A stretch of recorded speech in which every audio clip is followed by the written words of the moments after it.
In today's Leeds news, Leeds charged over Howe incident, Andreucci signs for Bolton, Diego Llorente negotiations begin, Rodrigo linked with move to Real Madrid, and the 49ers Enterprises net worth revealed.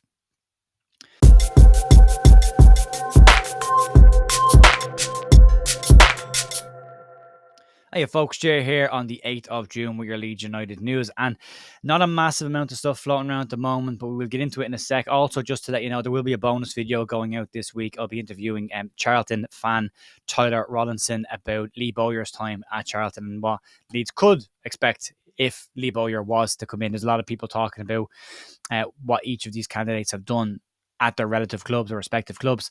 It'd be nice to hear from the actual fans themselves to give you the detail that we have, because, people who say they haven't achieved anything, it's not always about trophies. Let's get into this and let's start. Let's start off with the charge from the FA for the Eddie Howe incident in the game against Newcastle. And the FA have confirmed that Leeds will face a charge and have until Wednesday, June 14th to respond to the charge. The charge is alleged the club failed to ensure its spectators and or supporters conducted themselves in an orderly fashion. The individual who entered the pitch, walked down the sideline and pushed Eddie or shoved Eddie Howe, and was arrested after the game and is facing charges of assault against Eddie Howe. Leeds have issued a lifetime stadium ban for the individual as well. And now Leeds will, on top of that, have to face the FA charge for misconduct. As I said, they have the Wednesday, June 14th to answer that charge. It's Leeds. We get absolutely nailed for this, or we might not. You just don't know, do you? But that's to be faced yet. It's not a Premier League charge, and it's not an EFL charge, it's an FA charge. So the division we're in is irrelevant on that one, unfortunately. Let's move on and talk about exits. And Ben Andreucci has signed for Bolton Wanderers. The Leeds United Academy prospect has signed a 2-year deal with the club, and has described himself as being very excited about the opportunity to go and play for Bolton Wanderers. And Andreucci scored 10 goals in 19 appearances for the Leeds United under-18s. And if you go back a couple of months, we did a live stream interview with Jerry McDermott about the Leeds United Academy. One of the questions asked on that stream was about Andreucci, and I think Jerry was on the money with it. Jerry said that he didn't see Ben being at the club beyond this season, and it looks like that has actually come to pass. Andreucci, as I said, has signed a 2-year deal. It's a professional contract and a permanent move away from the club.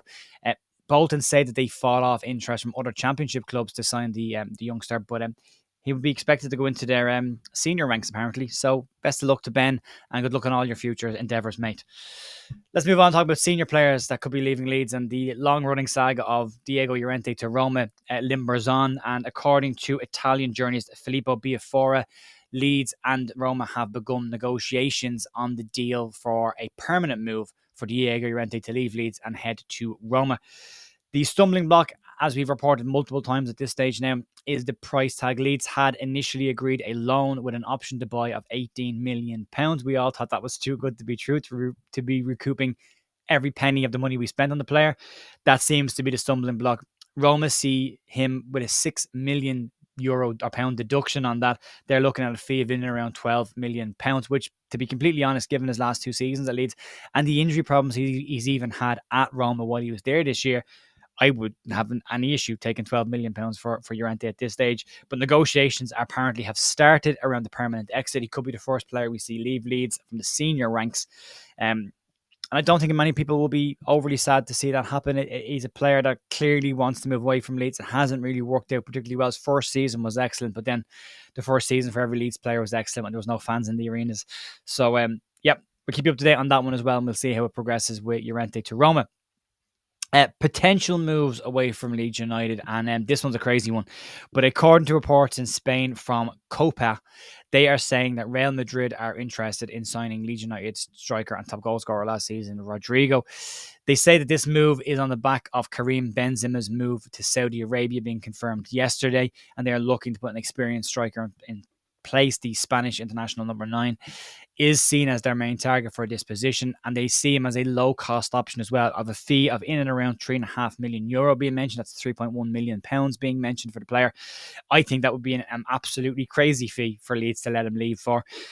I don't know what's in his contract. I know he's on 100 grand or 70 grand a week, so he'd be on a 50% discount on that if he went into the championship, which is still a lot of money.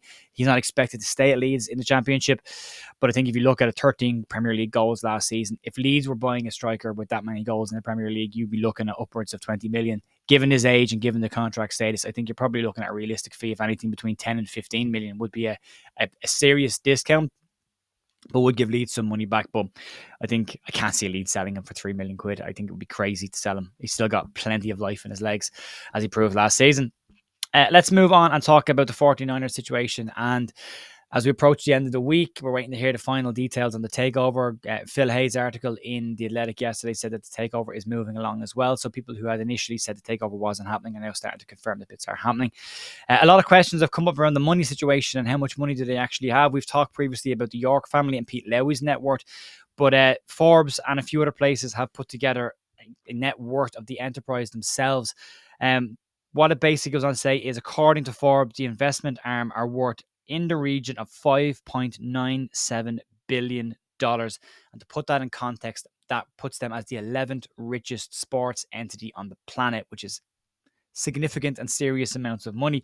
To put this into context, according to Deloitte, Leeds pulled in €223 million last year in revenue in 2021-2022 season.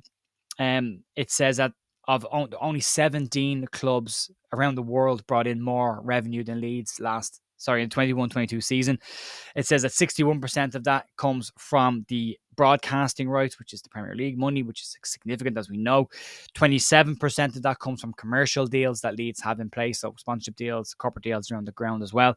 And then 12% of that revenue came from match day revenue, which is a significant amount of money when you're talking about €223 million as well. So if you look at all of this put together, having an ownership of the 49ers enterprises with a net worth of upwards of $5.97 million and the 11th richest entity, it puts them slightly behind the Glazers' net worth, which is 7. That's not Manchester United's net worth, because there's debt associated with that. Just the Glazer family themselves, $7 billion as well. And then if you look at Stan Kroenke at Arsenal, he's rumored to be in and around $11 billion as well. So it's a significant amount of money. It will put Leeds in a very strong financial position if the deal does go through this week or early next week, as the rumor looks like it's going to limp into the early stages of next week, hopefully, and then get done. So it's good news from that perspective, even in the short term. It's good news from that perspective. So that's pretty much it then. So as I said, there will be a video out later on, probably today or early next week, depending on how things go, over the weekend maybe, with Tyler from Charlton to discuss Lee Bowyer. We are working on a couple of other videos as well. I've asked my brother to do an interview with me on Aston Villa.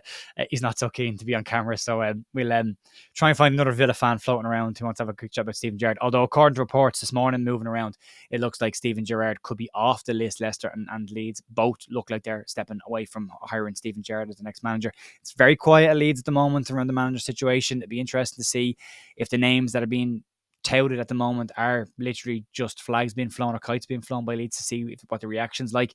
And there could be other candidates. Carlos Carvajal has been mentioned as well. Scott Parker's coming to the frame. It'll be interesting. Part of me thinks there's going to be an announcement of a signing of a new manager who isn't on that list, although everyone knows my personal take on this. I would jump at Carlos Corberán for lots and lots of reasons.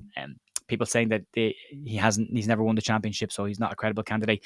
Marcelo Bielsa never won the championship and hadn't won many trophies in his entire career before Leeds hired him. So by that logic, we wouldn't have hired Bielsa either. So it's not always about trophies. Sometimes it's about looking at a coach who can coach up a squad. Look at Lee Bowyer did at Charlton as well.